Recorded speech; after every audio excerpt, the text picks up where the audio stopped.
How does the control of the money transfer markets help to control money laundering in Nigeria, especially when we put into perspective the fact that Nigeria is approaching the election year and it's adjudged a period where a lot of money has been spent in the country?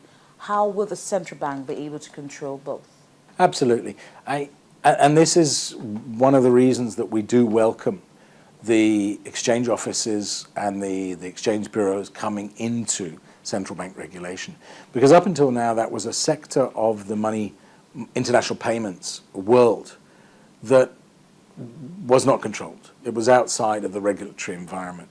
So basically, the commercial banks were processing payments where they got the data. But at the end of the day, they were receiving those payments from counterparties that they weren't in full control or regulation of. So bringing them in now, I think, is welcomed by the whole financial sector. And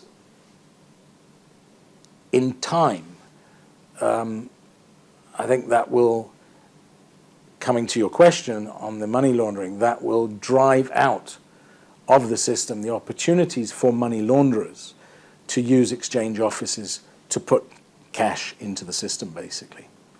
So once you've got regulation of the money change and bureau offices, it will force that negative part of the international payments business out of the market.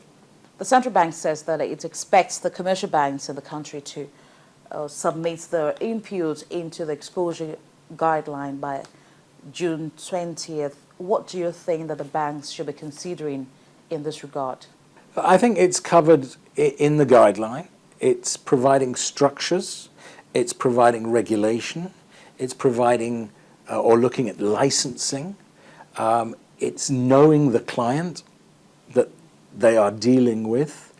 And I think one area that could also be looked at in more detail is beyond the domestic side, it's the international business.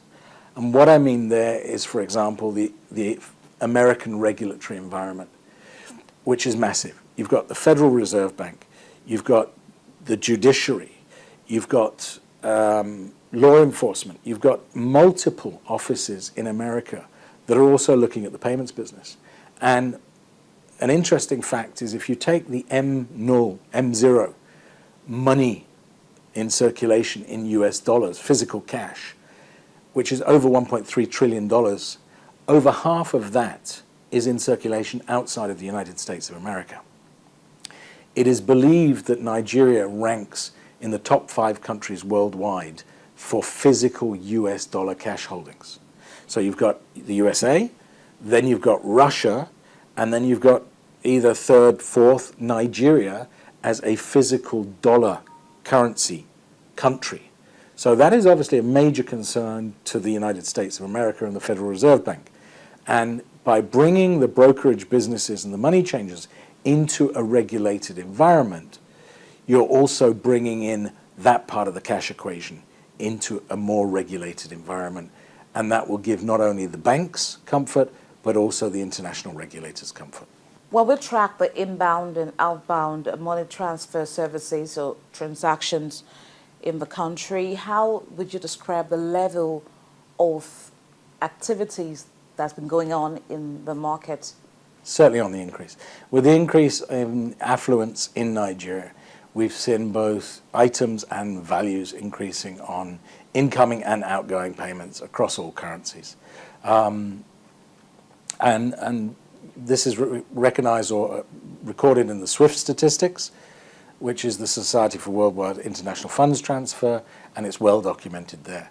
So we're seeing a significant increase in traffic between Nigeria and the global trading partners, and also countries, for example, like the Emirates, Dubai, the United States, UK, etc., typical travel locations that individuals are visiting for business and or holiday reasons. Well, at this point, I'd like to say thank you, Mr. Weller, for your time with us. You're very welcome. Absolute pleasure, and all the best. That'll be a package for this week on Business Incorporated. Many thanks for joining us.